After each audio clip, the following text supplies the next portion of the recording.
Bom dia.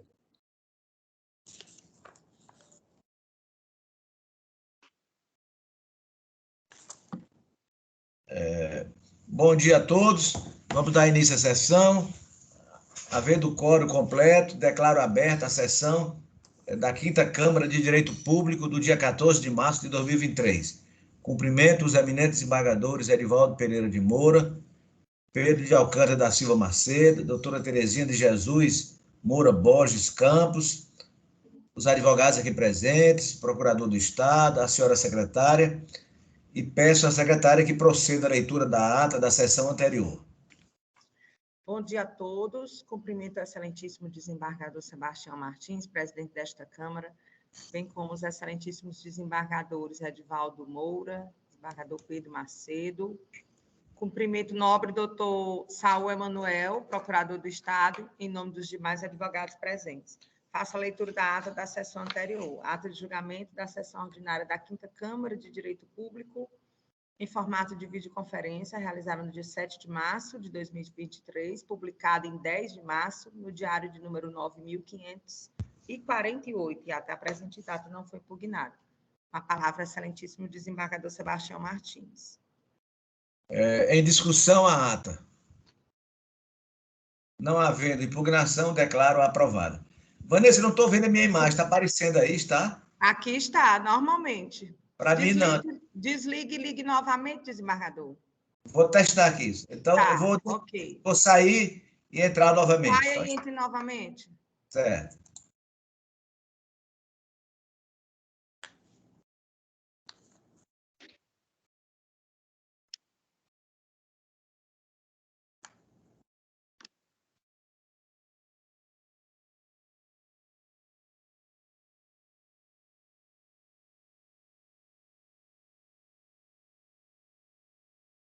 Agora sim, está ótimo.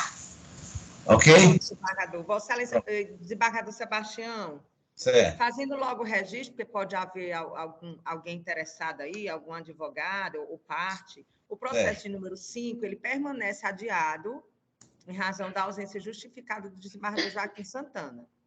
Ele é vinculado ao processo, desembargador Joaquim. Então, eu vou pedir permissão logo, então, ao desembargador Edivaldo Moura. O de número 6. Julgar logo o número 6, que eu pedi vista, desembargador Pedro Macedo, é bem rapidinho, e o desembargador Edivaldo Moura está aqui presente, um conflito de competência entre o Juizado Especial Civil e Criminal da comarca de Uruçuí e o juiz da vara única daquela comarca de Uruçuí. Né? Momento. Aí ele vai jogar agora, não sei.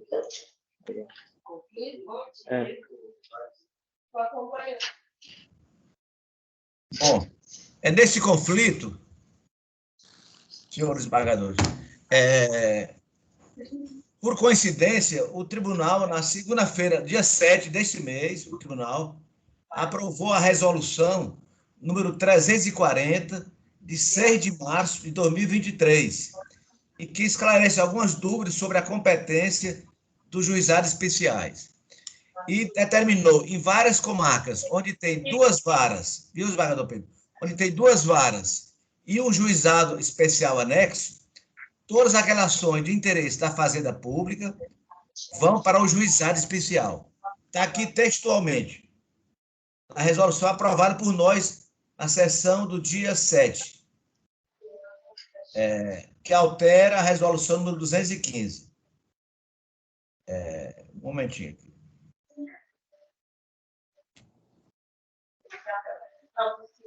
Aliás, resolução número 341, do dia 6 de março. Né?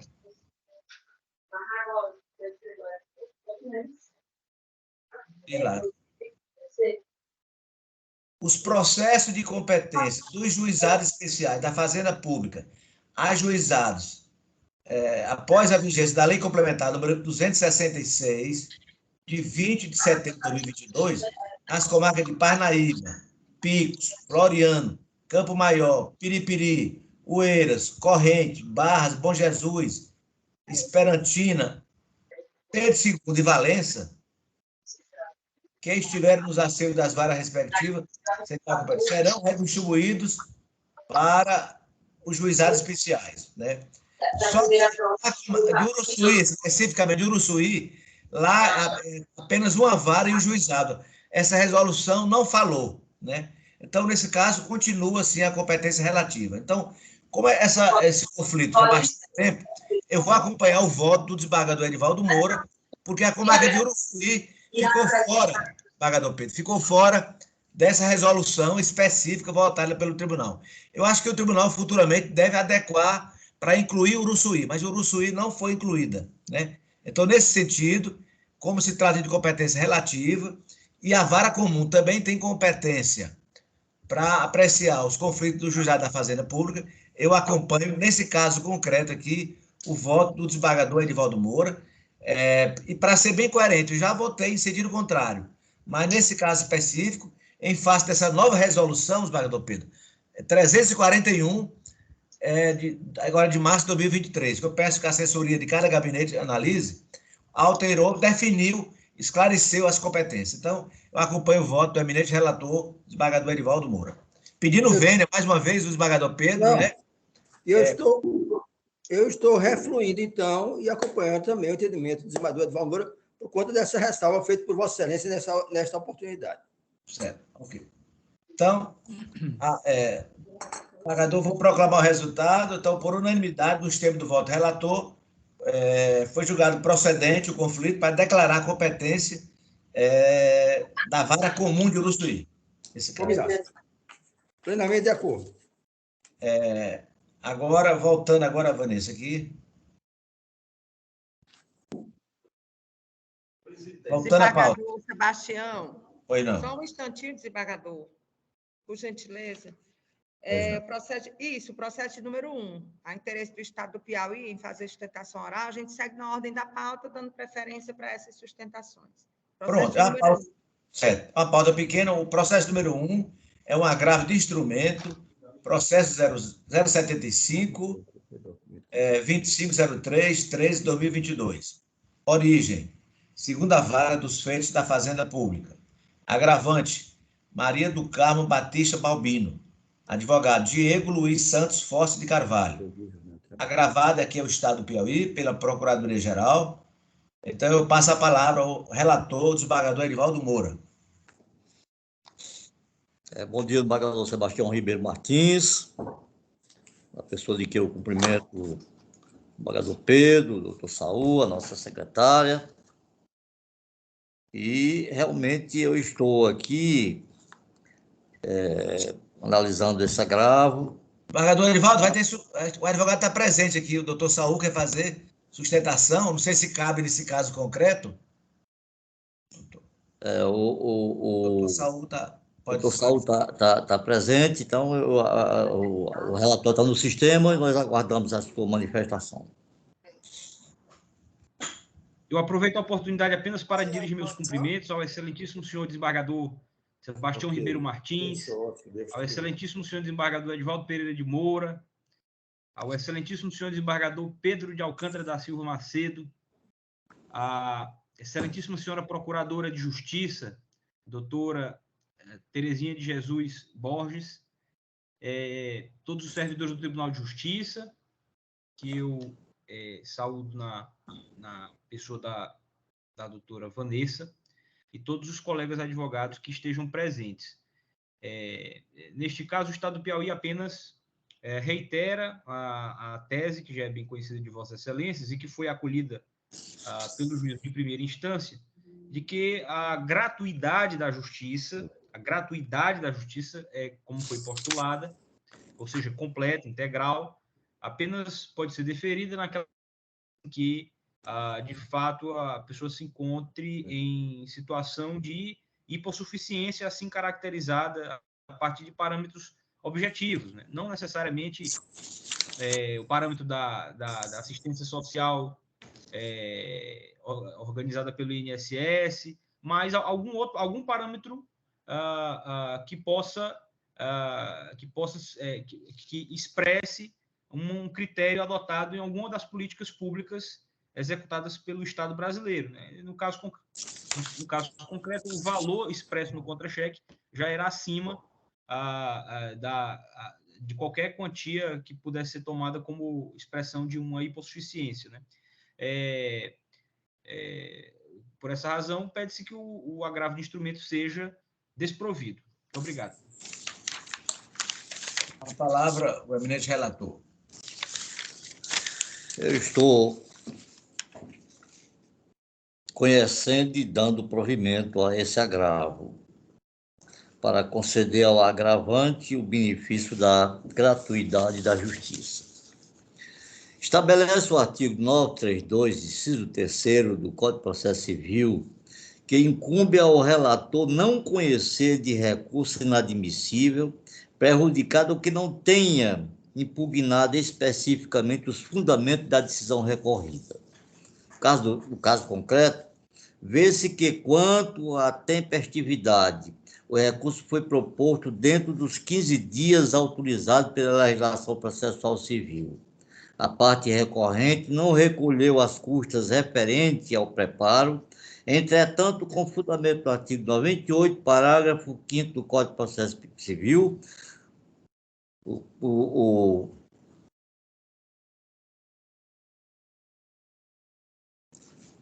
a gratuidade foi deferida para o processamento e julgamento do presente instrumento de agravo.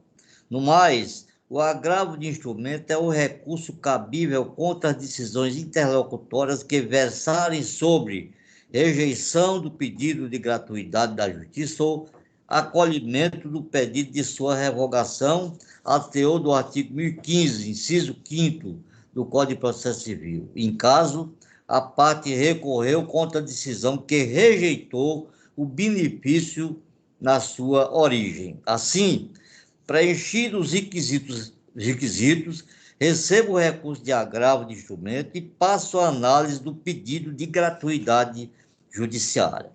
Requer a parte recorrente a reforma da decisão do juiz da 2ª Vara dos Feitos da Fazenda Pública de Teresina, que indeferiu a gratuidade e determinou o pagamento das custas sob pena de cancelamento da distribuição da ação autuada sob número, nos termos do artigo 99, parágrafo 2º do Código de Processo Civil. O pedido de gratuidade da justiça pode ser formulado na petição inicial, na contestação, na petição para ingresso de terceiro no processo em curso. Parágrafo 2º. O juiz somente poderá indeferir o pedido se houver nos autos elementos que evidenciem a falta dos pressupostos legais para a concessão da gratuidade, devendo, antes de deferir o pedido, determinar a parte a comprovação do preenchimento dos referidos pressupostos.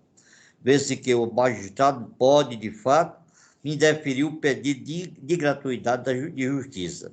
No evento, o uso de critérios puramente objetivos para a verificação da hipossuficiência da parte no que tange às custas processuais foge do entendimento jurisprudencial já consolidado, notadamente por esta egrégia Corte de Justiça.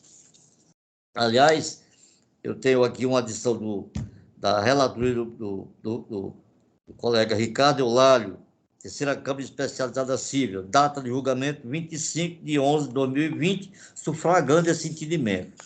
Uma outra decisão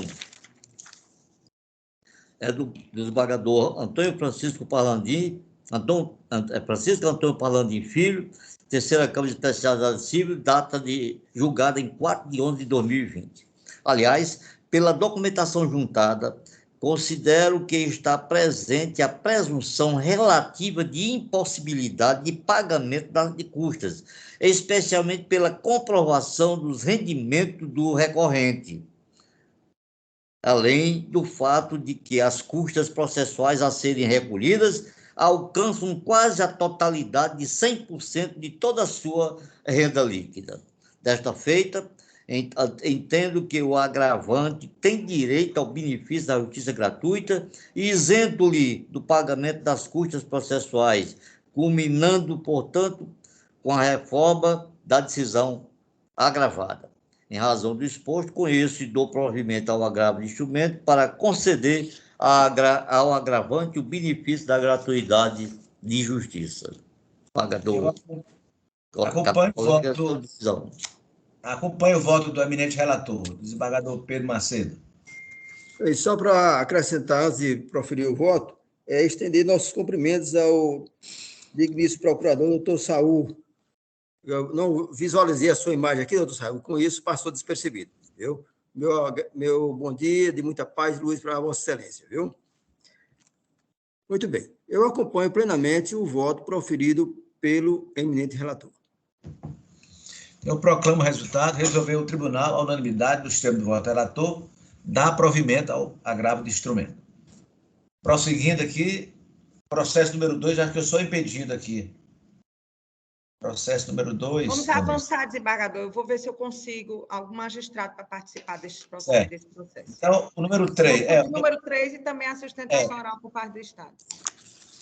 Pronto. Número 3 é uma apelação civil de Jerumenha. Processo número 0800-191-25-2021. Apelante aqui é o Estado do Piauí, pela Procuradoria.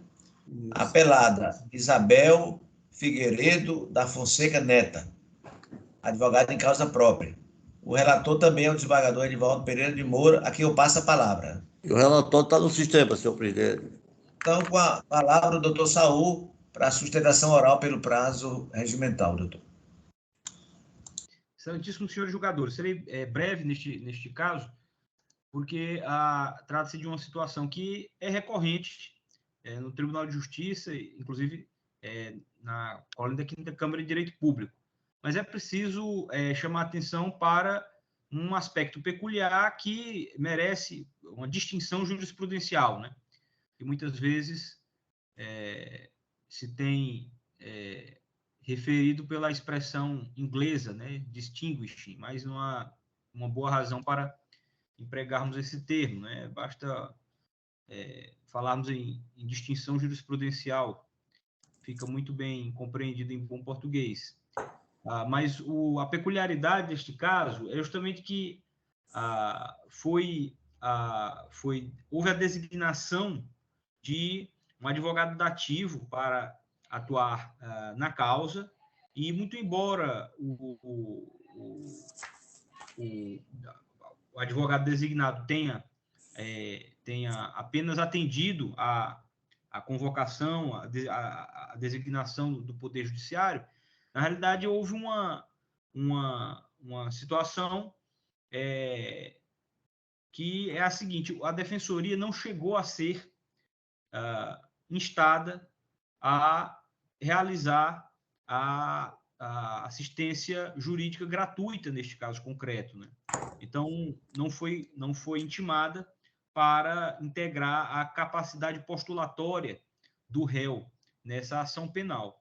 Então, isso significa que sequer houve a oportunidade, né, por parte do Estado do Piauí, e a Defensoria Pública é um de seus órgãos, de prestar a assistência jurídica a que tem direito todo e qualquer réu do Estado de Direito brasileiro, por meio da instituição própria, né? Sem que seja o Estado condenado a uma espécie de bis in idem, porque tem de contemplar a Defensoria com dotações orçamentárias, que são geridas com a autonomia prevista na Constituição, a partir de emenda constitucional, mas, ao mesmo tempo, tem por vezes, de pagar também um advogado dativo, justamente para prestar a assistência jurídica integral e gratuita a que está vocacionada constitucionalmente a Defensoria Pública. Então, como não houve a oportunidade para que a Defensoria, seja por meio de defensor designado especificamente para a comarca ou por meio de atuação itinerante, atuar neste caso concreto. Então, em razão disso, o que se pede é que o título judicial exequendo se reconheça em relação a ele a ineficácia frente ao Estado do Piauí, uma vez que não chegou a integrar e nem teve a oportunidade de integrar a relação processual ou de prestar assistência jurídica integral e gratuita por meio do órgão próprio. De modo que, sendo ineficaz em relação ao Estado do Piauí, deveria a execução ser extinta sem resolução do mérito. É o que o Estado do Piauí pede com o provimento do apelo. Muito obrigado.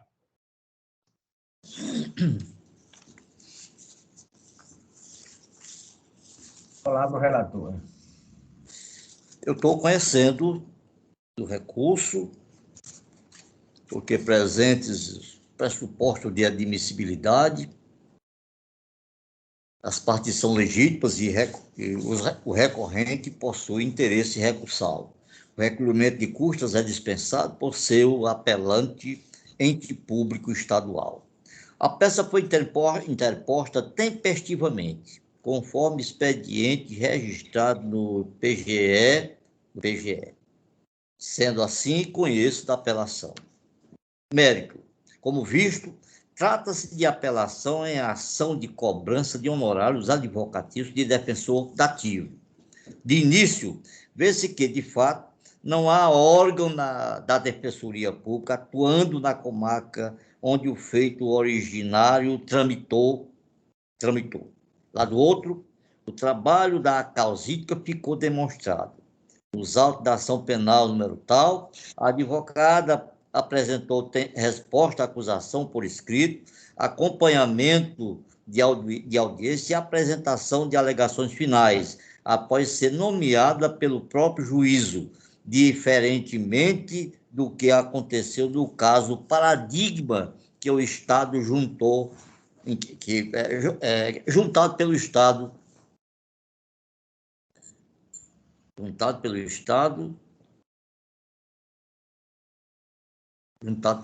do Piauí.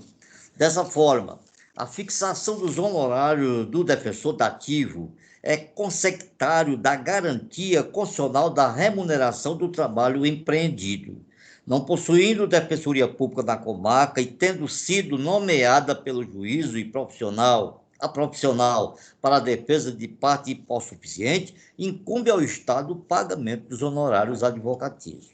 Sustento recorrente, no entanto, que a própria Defensoria Pública deveria pagar tal valor, se devido. Neste sentido, importante destacar o artigo 22 do Estatuto da Ordem dos Advogados do Brasil, que dispõe, artigo 22, a prestação de serviço profissional assegura aos inscritos na OAB o direito aos honorários convencionados, aos fixados por arbitramento judicial e aos de sucumbência. Parágrafo 1º.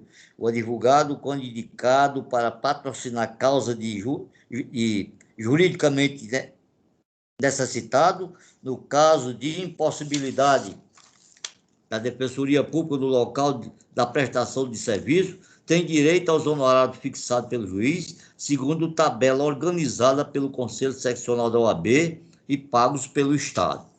Assim, o próprio Estado é o ente responsável legalmente para o pagamento dos honorários advocatícios de defensor dativo nomeado pelo juízo. Confira-se a própria jurisprudência do STJ no mesmo sentido. Para processo civil, agravo regimental, nomeação de defensor dativo, condenação do Estado no pagamento dos honorários advocatícios, possibilidade de defensoria pública ausente. Deve o Estado arcar com o pagamento de honorários advocatícios ao defensor dativo, nomeado pelo juiz ao réu juridicamente necessitado, quando inexistente ou insuficiente defensoria pública na respectiva comarca. Agravo regimental não provido,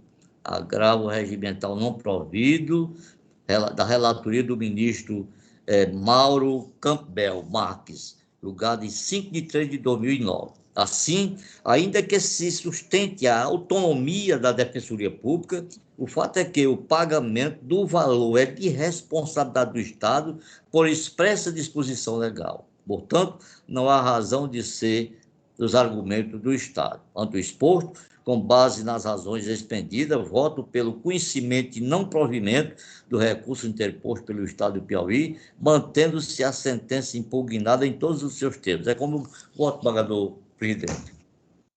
Eu acompanho o voto de Vossa Excelência. De acordo. Pagador. Também acompanho o voto do eminente relator.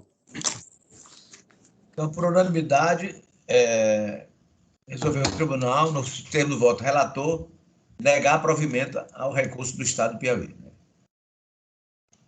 Prosseguindo, agora, Vanessa, o processo número... Processo de número 4, desembargador. Faça o pregão aí, pode fazer o pregão. Processo de número 4, 0760, 904, 0760, 904-35, é o mandado de segurança impetrante Aquiles Lisboa Fernandes, advogada Estelma Maria Linardi Paes Landim, impetrados, excelentíssimo senhor governador do Estado do Piauí e outro litisconsórcio passivo, o Estado do Piauí e a Procuradoria-Geral do Estado do Piauí está presente para fazer sustentação. Vossa Excelência é o relator, desembargador Edivaldo Moura. Nós julgamos agora o 3, não é, Vanessa? O relator está no sistema. Desembargador Edivaldo, nós julgamos agora o processo número 3, não foi isso, Vanessa? Foi. Isso. E a advogada estava presente, a apelada estava presente, mas ainda bem que foi favorável a ela. Ela estava presente. Ela ainda está ainda? Tinha saído, né? Doutora Isabel. Ela estava presente, eu vi. Mas foi favorável a ela, não foi isso, desembargador? Pronto, foi. Os advogados presentes têm que se manifestar, entre em contato antes, envie e-mail, fala comigo via WhatsApp, mas na hora da sessão tem que falar também. Enfim, verdade. Vamos prosseguir. Processo número 4. Então, número 4, agora com a palavra, então... Desembargador Edivaldo Moura. Senhor presidente, para os colegas desembargadores, doutora... Mas tem advogado presente, aqui também tem. Aí tem um advogado e tem o doutor Saul também está presente, né?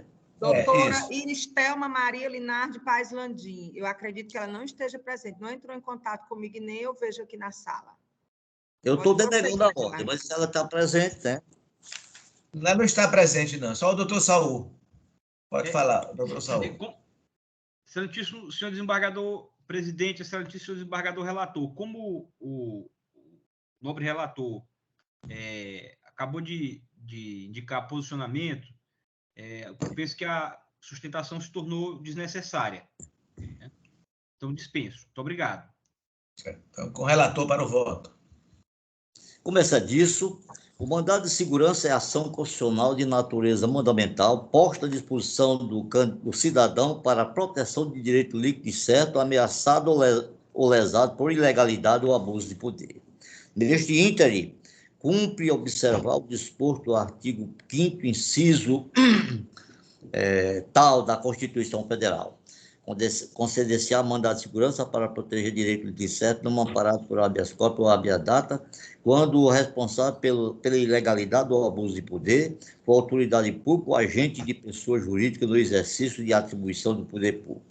Para o ministro Alexandre de Moraes, o mandado de segurança é conferido aos indivíduos para que eles se defendam de atos ilegais ou praticados com abuso de poder, constituindo-se verdadeiro instrumento de liberdade civil e liberdade política. Desta forma, importante ressaltar que o mandado de segurança caberá contra os atos discricionários e os atos vinculados, pois nos primeiros, apesar de não se poder examinar o mérito do ato, deve-se verificar se ocorreram os pressupostos autorizadores de sua edição e, nos últimos, as hipóteses vinculadoras da expedição do ato. Direito constitucional, atas, direito constitucional, artigo, edição, 18ª edição, página 136. Exercitada a relembrança sobre a natureza e os aspectos processuais do mandado de segurança, urge agora examinar a questão posta em juízo. Busca o autor a segurança no sentido de ser promovido em razão de ter figurado 3 vezes consecutivas na lista de merecimento para o cargo de agente de polícia, classe especial. A Lei Complementar Estadual número 37 é clara. Vejamos.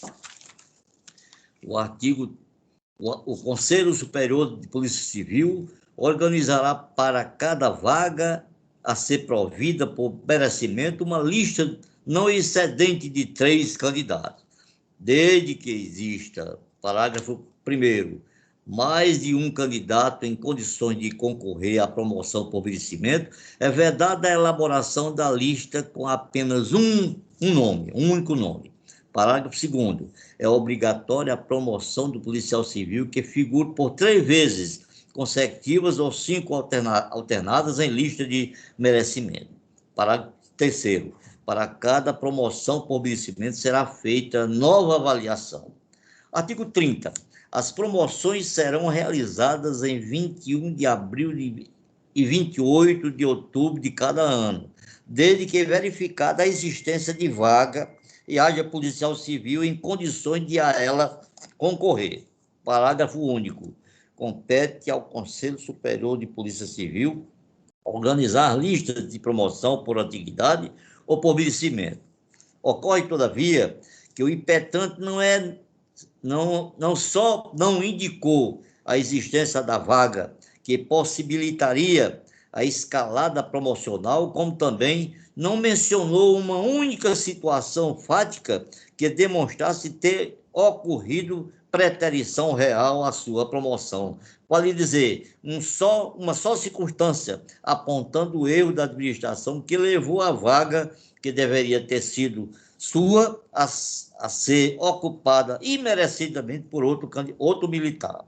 Pois bem, o princípio da legalidade é certamente a diretriz básica da conduta dos agentes da administração.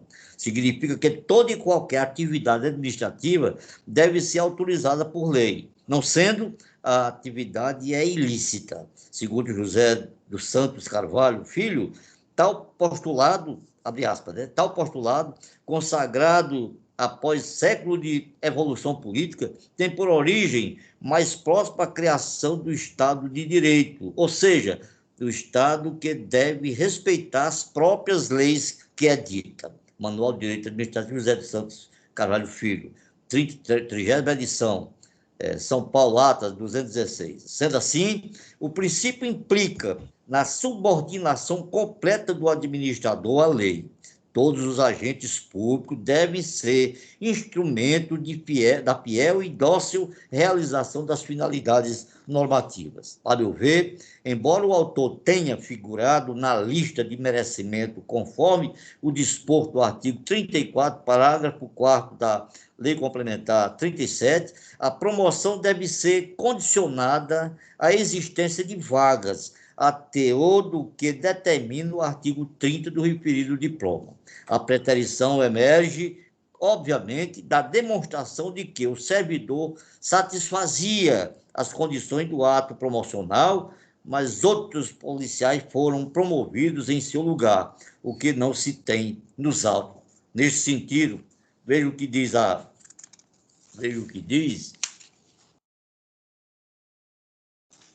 essa decisão.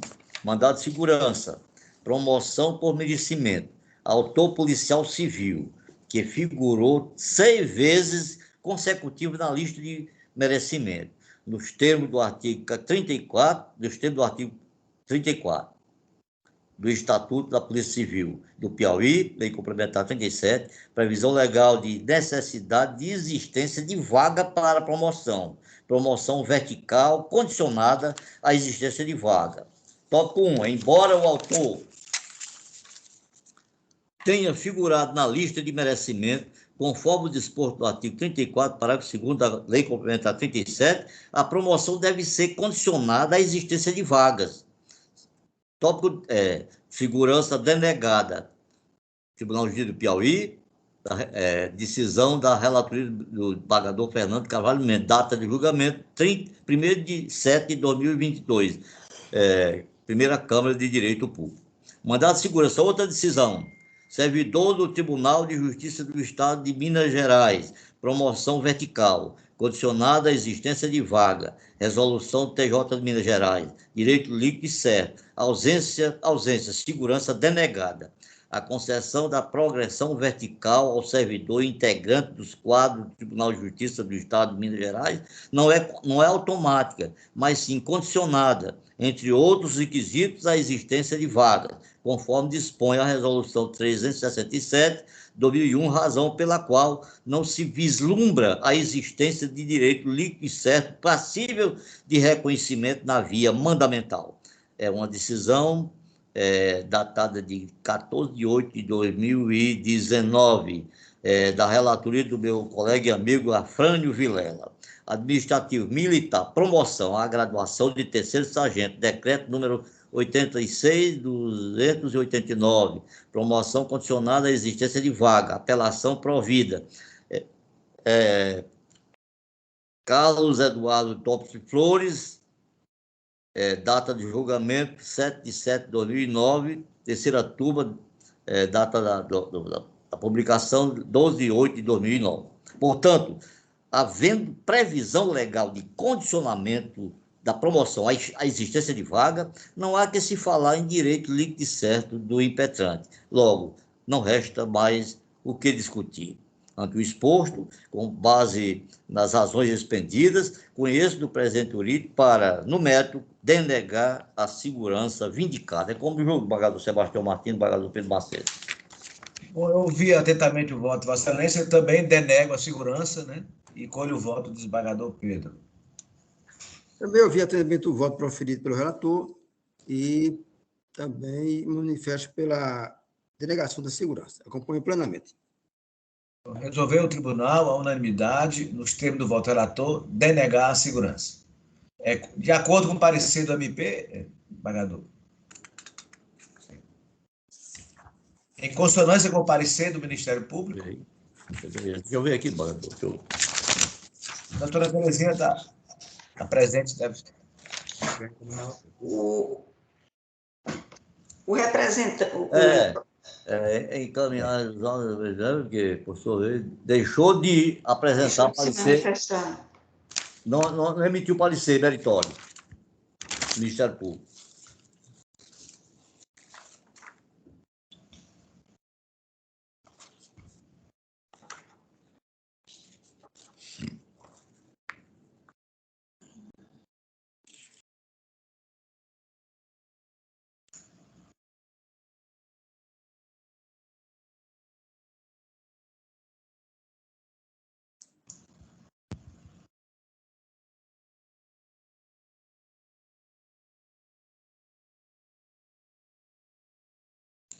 Pronto. Vamos prosseguir, Vanessa? Sim, desembargador. Vamos aguardar um instantinho, desembargador, a chegada do desembargador Joaquim Santana, que a gente já finaliza essa pauta. Pode ser? Pode ser. Ele já deve estar chegando aí. Então, vamos aguardar. Ok, eu lhe chamo. Vou dar uma ligadinha aqui para a assessoria dele. 5 minutos. Está suspensa a sessão por 5 minutos, enquanto o desembargador Joaquim chega, em razão do meu impedimento e do desembargador Edivaldo, né?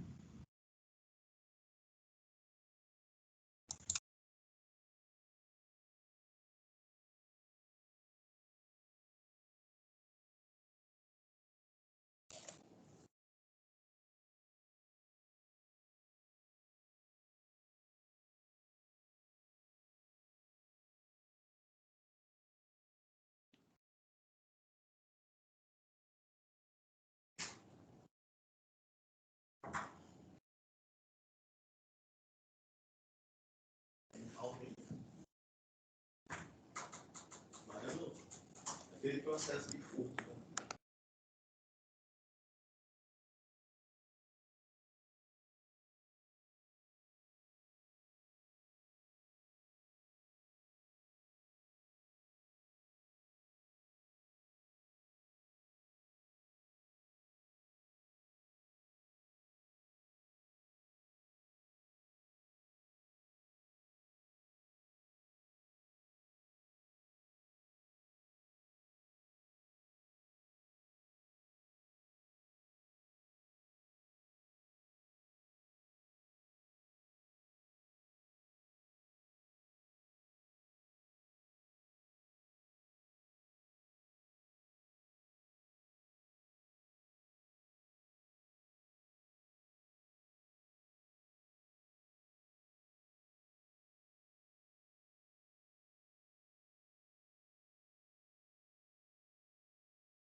os critérios.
Desembargador Joaquim Santana está quase chegando. Só um minutinho aí.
Carlos Joaquim, você está no batente agora, né? Bom dia, desembargador. O Joaquim chegou, né? Pronto. Então, bom dia, desembargador Joaquim. Satisfação. Boa sorte aí no retorno aos trabalhos. Então, Vanessa, o processo número 2, eu sou impedido. Isso. Eu passo a presidência desse processo, então, ao desembargador Edivaldo Moura, que é o mais antigo aqui da... O processo de número 2 da pauta é o 0026210-25.2016. Ele é de Teresina, primeira vara dos feitos da Fazenda Pública, apelante Diocésio, Igreja Filho, advogados Ana Carolina de Carvalho Igreja e outro, apelado Estado do Piauí, Procuradoria do Estado do Piauí, doutor Saul irá fazer sustentação oral. Relator deste processo é Vossa Excelência, desembargador Edivaldo Pereira de Moura, impedimento do excelentíssimo senhor desembargador Sebastião Ribeiro Martins, e o desembargador Joaquim Santana vai compor o quórum para julgamento. Doutor Saul, o senhor vai sustentar nesse processo? Sim, muito brevemente. Ok. Desembargador Joaquim, Vossa Excelência está nos ouvindo? Só checar aqui, doutor Saul. Ouvindo bem. Está ouvindo bem, né? Ok. Doutor Saul, o senhor está com a palavra. Senhores julgadores, este é um caso muito peculiar, porque trata, pelo menos se reporta, a um processo que tramitou e exauriu a sua fase de conhecimento. Na realidade, é tão antigo que a época é processo mesmo de conhecimento. Teve início o processo de execução em face da Fazenda Pública, tratava-se de uma reintegração e a consequente condenação às verbas pretéritas. A reintegração foi efetivada e o precatório relacionado a essas verbas pretéritas foi expedido e foi pago. E o próprio, o que então o autor da presente demanda postulou, já em 2016, né? Postulou a reconstituição dos autos e um prosseguimento da execução com elaboração de cálculos por parte da Contadoria Judicial e subsequente expedição de precatório. Mas nesse requerimento inicial, na própria petição inicial, ele junta uma série de atos processuais constantes desses autos supostamente extraviados, e dentre esses documentos se encontra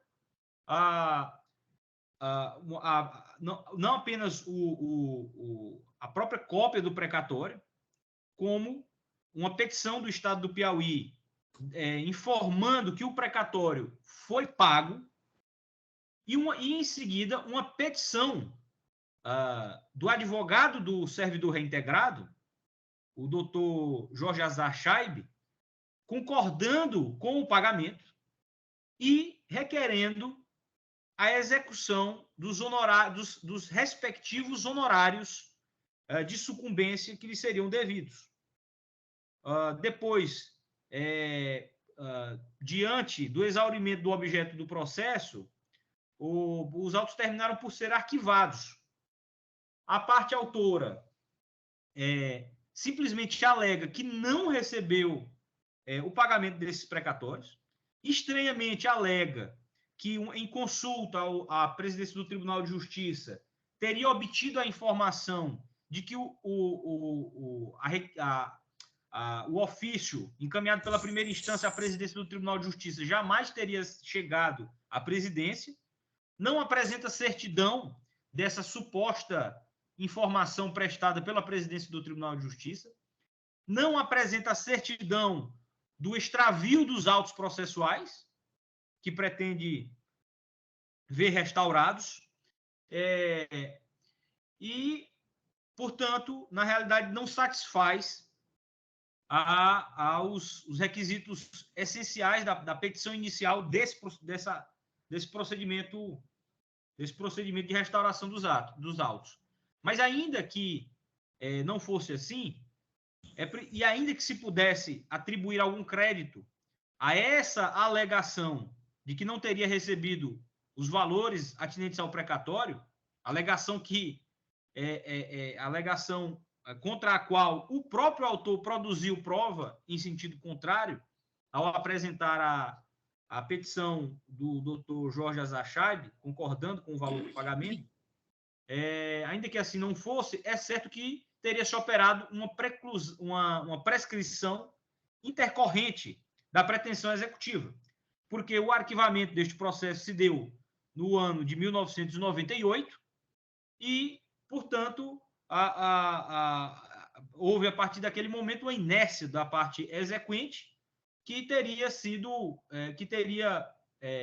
perdurado por pelo menos 5 anos, configurando-se essa prescrição no ano de 2003.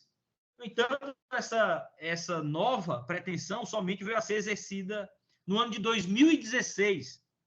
Então, mais de 13 anos após a consumação do prazo quinquenal que, na verdade, configurou essa prescrição intercorrente. Por todas essas razões, pede-se que o apelo seja desprovido, mantendo-se a sentença de primeira instância. Muito obrigado.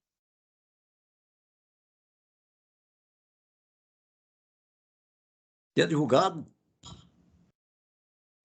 Não, desembargador. Pois Tem aqui, né, os advogados são a doutora Ana Carolina de Carvalho Igreja e outro, mas não estão presentes e nem entraram em contato comigo. Vossa Excelência pode passar para o voto. Eu estou conhecendo o recurso, porque apresenta os seus pressupostos de admissibilidade. Justiça gratuita. Preliminarmente, o apelante renova a solicitação da concessão da justiça gratuita nos termos da declaração de hipossuficiência presente nos autos. Contudo, o Estado do Piauí, em suas contrarrazões, entende que tal benefício não deve ser concedido em razão do valor da remuneração bruta do apelante, presente no contra-cheque trazido aos autos, do importe de R$ 8.408. Sobre o tema, na ótica do artigo 4º da Lei 1060, pedido de gratuidade judiciária formulado na peça inicial, acompanhado por declaração de hipossuficiência econômica, seria suficiente para autorizar o seu provisório deferimento. Por seu turno, ao interpretar o dispositivo, entendeu o Superior Tribunal de Justiça que é possível ao juiz recusar a concessão do benefício quando houver indícios que permitam supor que a parte tem renda suficiente para arcar com as despesas processuais. É como diz o ministro, sustenta o ministro Luiz Fux, primeira turma, julgada em 6 de 10 de 2009. Na espécie exame, extrai-se dos autos que, no contra-cheque anexado, o autor recebe o valor líquido de R$ 5.695. Assim, é possível admitir que o pagamento das despesas processuais, taxa judiciária e custas, além daquelas relativas ao preparo recursal e a honorários advocatícios, podem comprometer a sua subsistência pessoal ou familiar. Portanto, comprovada a hipossuficiência, tanto através da declaração como dos valores percebidos através do contra-cheque, a concessão da justiça gratuita pode ser concedida ao servidor público estadual que não dispõe de renda mensal ou valor considerável para arcar com as despesas processuais. Passa agora, eu estou exatamente concedendo, né? E analisando o método recursal. Conforme relatado, o cerne da presente demanda diz respeito ao cumprimento de sentença acumulada com pedido de expedição de precatório referente à sentença proferida nos autos do processo número tal.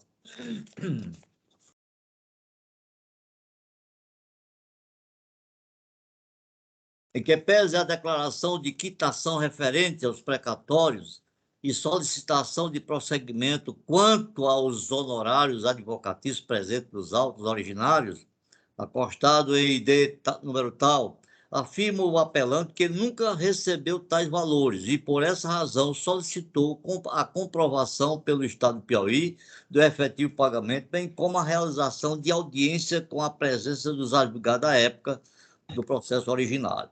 Aduz que a sentença do juiz de primeiro grau, ao extinguir o feito sem resolução do mérito, violou os princípios de acesso à justiça, cerceamento de defesa e da primazia da decisão. Pois bem, da análise da documentação acostada, entendo que a sentença não merece reforma e tampouco violou os princípios mencionados pelo apelante. Conforme se infere da documentação acostada exordial, verifica-se que o processo originário teve plena tramitação, isto é, fase de conhecimento e fase executória, constando, inclusive, embargo de execução oposto pelo autor, ora apelante, ordem de pagamento expedida pela presidência deste egrégio Tribunal de Justiça e, em especial, comprovante de pagamento do precatório acostado pelo procurador do Estado.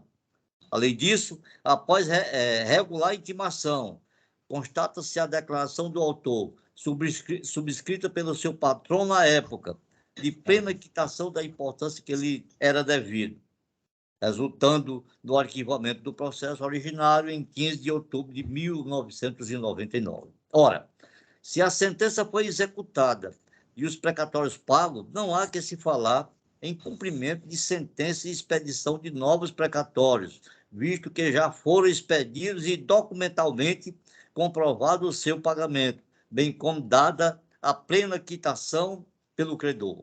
Observa-se que o apelante busca, em verdade, como bem coloca em suas razões, esclarecimento da situação desse precatório, o que não é possível através de um novo cumprimento de sentença, tendo em vista a delimitação de matéria lecionada no Código de Processo Civil. A ação de cumprimento de sentença não é a vertente adequada para que o apelante consiga uma audiência com o espólio do causídico anterior, com o fito de esclarecer a declaração por ele acostada naqueles autos, muito menos para descobrir como se deu o repasse desses valores, na forma que pretende. Nesta fase processual, busca-se tão somente o cumprimento de uma decisão, e no caso dos autos, o que se extrai dos documentos acostados é que tal sentença já foi adimplida pelo executado. Logo, como o apelante deixou claro em suas razões que não busca o questionamento das verbas honorárias, isto é, as únicas que carecem de prova de quitação dos documentos acostados, mas sim o crédito relativo ao seu precatório, as quais comprovaram-se pagas, resta ausente o seu interesse em agir quanto a esta matéria, nesta fase processual, sendo, inclusive, tal conduta contrária à boa-fé. Nesse sentido, impugnação ao cumprimento de sentença, cobrança de valores efetivamente pagos, litigância de má-fé, ocorrência, tendo a exequente alterado a verdade dos fatos e usado o processo para cobrar do executado valores que já haviam sido por ele adimplidos, insistindo que era dele o ônus de comprovar os pagamentos parciais realizados, tal conduta processual é reprovável e justifica a imposição de multa, que foi fixada em patamar condizente pela litigância desleal. Recurso desprovido,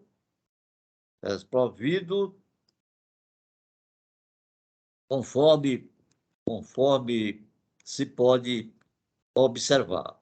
Além disso, acrescenta-se que o processo originário foi arquivado em 15 de outubro de 1999, e considerando que a presente ação foi ajuizada somente em 2016, conclui-se que o autor passou 17 anos silente. Logo, mesmo que o débito não tivesse sido quitado, a pretensão autoral estaria fulminada pela prescrição ante a ausência de comprovação de qualquer situação que suspendesse esse prazo, que teve fim em 15 de outubro de 2004, nos termos da súmula 150 do Supremo Tribunal Federal. Portanto, não há que se falar em violação ao princípio de acesso à justiça, caso a sentença que tivesse sido cumprida e não tivesse se esgotado o prazo prescricional, é por óbvio que o autor teria o direito de ver a pretensão de cumprimento do título judicial satisfeita. Contudo, não se trata do caso dos autos, que, repita-se, já foi satisfeita. De igual sorte, o direito de ter explicações sobre o destino dado ao seu precatório pelo Estado do Piauí, nas palavras do apelante, não lhe foi cerceado, visto que, em se tratando de eventual nulidade ou irregularidade do pagamento, o procedimento adequado seria a correspondente ação anulatória, a qual detém os trâmites adequados para a produção de provas necessárias para comprovar o alegado, bem como a audiência com o espólio do causídico que atuou à época do feito. Salta-se ainda que acerca do desaparecimento dos autos físicos do processo, necessário seria a sua restauração, a qual, em 17 anos de silêncio do autor, nunca foi requerida, não sendo também esta ação de cumprimento de sentença o meio adequado para tanto. Sabe-se que a ação de restauração de autos é procedimento especial destinado a recompor o processo extraviado, eletrônico ou fisicamente. Pela legislação vigente, cumpre a parte declarar na petição inicial o estado em que se encontrava o processo ao tempo do desaparecimento e apresentar os documentos descritos no artigo 713, inciso 1 e 3 do Código de Processo Civil. É desnecessária a apresentação de todos os documentos que tenha protocolado ao juiz, bastando as peças que tenham em seu poder e que sejam suficientes ao regular prosseguimento da causa. Relator desembargador de Roteiro é uma relatoria um processo da minha relatoria, que eu estou exatamente mencionando. Desta feita, verifica mais uma vez que o apelante, mesmo de posse de todos os documentos aqui acostados, referente ao processo originário, optou pela via inadequada para se analisar restaurado no processo extraviado. Sendo assim, a aplicação do artigo 485, inciso 4 do Código de Processo Civil é medida que se impõe em virtude da ausência de pressuposto de constituição e de desenvolvimento irregular do processo nos termos da sentença atacada. Em face do exposto, conheço do recurso de apelação para, no mérito, negar-lhe provimento, mantendo a sentença recorrida em todos os seus termos. Condena ainda o recorrente ao pagamento de custas e honorários advocatícios no valor de 10% do valor da causa. Contudo, aplica condição suspensiva de exigibilidade por ser o autor apelante beneficiário da justiça gratuita, sem manifestação do Ministério Público, como voto, embargador Pedro Macedo, embargador Sebastião Martins, embargador Joaquim Santana. Eu ouvi atentamente o voto proferido pelo relator, bem fundamentado, demonstrou aí a comprovação do pagamento dos precatórios reclamados pelo apelante, portanto, acompanho na sua plenitude. O voto proferido. De acordo com o relator. Vou dizer o nome dos termos do voto do relator, pelo conhecimento e negativa de provimento, mantendo a sentença recorrida em todos os seus termos. Agora, Joaquim Santana, embargador Sebastião, parece que está bem aí, tá? Olha como é que ele está. Tá. Né? Agora está muito bem, graças a Deus. Seja bem-vindo, embargador Joaquim. Seja bem-vindo, agradeço a sua participação aqui. O médico disse que eu voltei mais forte ainda. Ótimo. Essa aparência 100%, jovial. É o nosso monge tibetano. Bom dia, monge. Agora vamos prosseguir. O último processo, o desembargador Joaquim está vinculado, não é isso? Então, eu acho que eu não participei desse processo, não, né, Vanessa? É o Pedro. Então, eu passo a presidência novamente ao desembargador Edivaldo Moura. Vai participar o desembargador Edivaldo Moura, Pedro Macedo e Joaquim Santana. Não é isso? Só fazendo uma correção, Excelência, só fazendo uma correção. Este processo ele vai permanecer adiado, porque o voto do desembargador Joaquim Santana ele é divergente. Para haver ampliação de quórum, nós precisamos de mais 2 magistrados. Ok? Ele fica adiado para a próxima sessão. Pronto, então, não havendo mais pauta, né, declaro encerrada a sessão, né, de hoje. Agradeço aqui a participação de todos, e sobretudo do desembargador Joaquim Santana. Desembargador Joaquim, muitíssimo obrigada por nos atender. Agradeço em meu nome. Viu? Um abraço. Fico feliz com o seu retorno. Saúde, Tá nobre. ótimo. Obrigado. Saúde e paz para todos. Um bom dia. Doutora Terezinha, doutor Obrigado Saúde, e uma boa semana a todos. Desembargador Edivaldo, desembargador Pedro Macedo. Até amanhã. Tudo de bom. Fiquem com Deus. Até amanhã. Até amanhã. Acho que foi julgado. Isso aqui. Né? A situação parece que até chegou a voltar, né? Eu sei, né?